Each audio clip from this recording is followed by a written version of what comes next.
নমস্কার, ক্যালকাটা নিউজে আপনাদের স্বাগত। আমি সঞ্চরী ফিরলাম খবরে। এই মুহূর্তে যেদিকে চোখ রাখবো, ফের সিও দপ্তরের সামনে বিএলওদের বিক্ষোভ এবং বিএলওদের একাংশের বিক্ষোভে উত্তপ্ত বিবাদী বাদ। আবারও বিএলওদের একাংশের বিক্ষোভ, ফের সিও দপ্তরের সামনে বিএলওদের বিক্ষোভ এবং বিএলওদের একাংশের বিক্ষোভে উত্তপ্ত বিবাদী বাদ।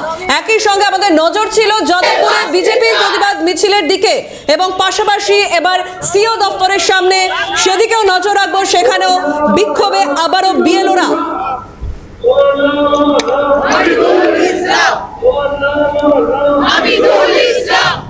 বিএলওদের একাংশের বিক্ষোভ, উত্তপ্ত বিবাদী বাদ, ফের সিও দপ্তরের সামনে বিএলওদের বিক্ষোভ।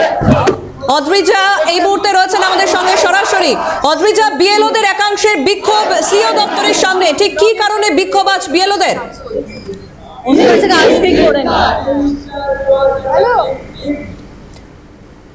আমি এই মুহূর্তে রয়েছি মুখ্য নির্বাচনী কার্যালয়ের ঠিক পাশেই, যেখানে বিএলও অধিকার রক্ষা কমিটির যারা রয়েছে, রক্ষা কমিটির যারা সদস্যরা রয়েছেন, একাধিক বিএলওরা রয়েছেন। আমার ক্যামেরা পার্সন জনি মন্ডল দেখাচ্ছে দিকে দিকে বিএলওর মৃত্যু মিছিল বাড়ছে। সেই বিষয়টি তারা তুলে ধরে আজকে মুখ্য নির্বাচনী আধিকারিক কার্যালয়ের সামনে বিক্ষোভ দেখিয়েছেন। কিছুক্ষণ আগেই এই মুহূর্তে মিছিল করে এসে কিন্তু তারা আবার তাদের যেখানে তারা অবস্থানে বসছেন সেইখানেই কিন্তু তারা এই মুহূর্তে রয়েছেন।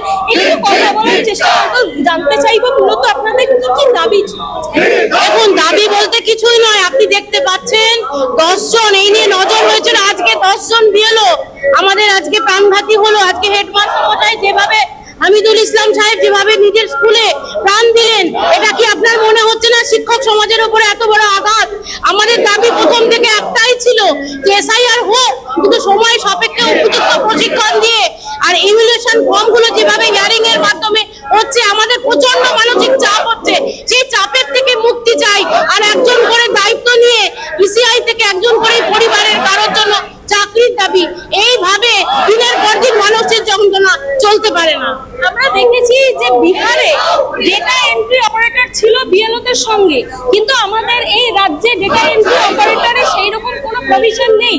সেই বিষয়টাও আমরা গতকাল দেখেছি যে ফাইন্যান্স দপ্তরে বলবার পরেও শোনা যাচ্ছে যে ডেটা এন্ট্রি অপারেটর দেওয়া হয়নি। আপনারা বিষয়টা কি সমর্থন করেন? দেখুন, ডেটা এন্ট্রি অপারেটর অবশ্যই দরকার ছিল, না হলে এইটার প্রবলেমটা কি হয়েছে, এআই দিয়ে যে কাজগুলো করা হয়েছে, যুক্তাক্ষর বাংলা যুক্তাক্ষরে প্রচন্ড ভুল, ইংলিশ ওয়ার্ডে যেটা এসছে গ্রাম বাংলার লোকেদের পক্ষে সব ইংলিশ বোঝা অসম্ভব। অবশ্যই ডেটা এন্ট্রি অপারেটরের দরকার ছিল। তাহলে এক্ষেত্রে তো রাজ্যের তরফে সেই ব্যবস্থা করে দেওয়া হয়নি, কারণ কেন্দ্র রাজ্য বিষয়টা দেখা যাচ্ছে, সূত্র মারফত যে বিষয়টি উঠে আসছে যে ডেটা এন্ট্রি অপারেটর জন্য চাইবেন বলে, কিন্তু রাজ্যের তরফে ডেটা এন্ট্রি অপারেটর দেওয়া হয়নি। তাহলে কি রাজ্যকে আপনারা দোষারোপ করবেন? না, একেবারেই নয়, সেভাবেই নয়, কোনোভাবেই নয়। কারণ দেখুন, আমাদের প্রথম শিক্ষকগুলো আমাদের এই কাজের সঙ্গে যুক্ত হয়েছে। আমরা প্রথমে প্রশিক্ষণ প্রাপ্ত ছিলাম না, আমরা ম্যাটারটা কোনোটাতেই জানতাম না। আর এইভাবে দিনের পর দিন ইসিআই যদি এই জিনিসটা চালিয়ে যায়, আরো ভুল হবে এবং ভবিষ্যতে আরো অন্ধকার নেমে আসছে। এই জন্যই আমরা পথের দাবিতে নেমেছি এবং আমি শিক্ষক হিসেবে এটাই দাবি জানাচ্ছি, এর একটা বিহিত হওয়া সব থেকে আগে দরকার। আমরা দেখছি এই মুহূর্তে তো আমরা তো এই মুহূর্তে দেখতে পাচ্ছি যে হিয়ারিং চলছে, এনভায়রনমেন্টের কাজ কমপ্লিট হয়ে গেছে। তাহলে সেক্ষেত্রে মৃত্যু মিছিল বাড়ছে কেন? ত্রুটিপূর্ণ কমপ্লিট আপনারা বলছেন, চোখে আপনারা আপাতত দৃষ্টি দেখতে পাচ্ছেন, এটা কখনোই কমপ্লিট হয়নি, কমপ্লিট হতে পারে না। এত অল্প সময়ের মধ্যে কখনোই কমপ্লিট হতে পারে না। একটা এসআইআর করছে, এসআইআর জন্য কমসে কম। অদ্রিজা, তুমি সঙ্গে থাকো, ফিরছি তোমার কাছে। শাস্তি দেন।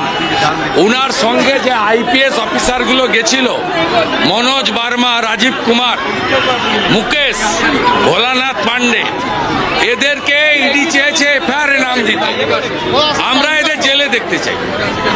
এটা বাংলার কথা, কলকাতার কথা, সবার কথা। আওয়াজ উঠেছে চোরেদের এনার্জি, নাম তার মমতা ব্যানার্জি। আওয়াজ উঠেছে, জেনে গেছে জনতা, ফাইল চোর মমতা। একজন সাংবিধানিক পদে থাকা ব্যক্তি এইভাবে ইডি তল্লাশি অভিযানে কখনো যেতে পারে?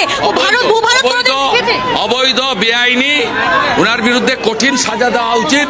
এবং যেভাবে কোর্টের হিয়ারিংকেও টিএমসি লিগাল সেল ভন্ডুল করেছে, তাতে এখানে কনস্টিটিউশনের কোনো পিলার সেভ নেই।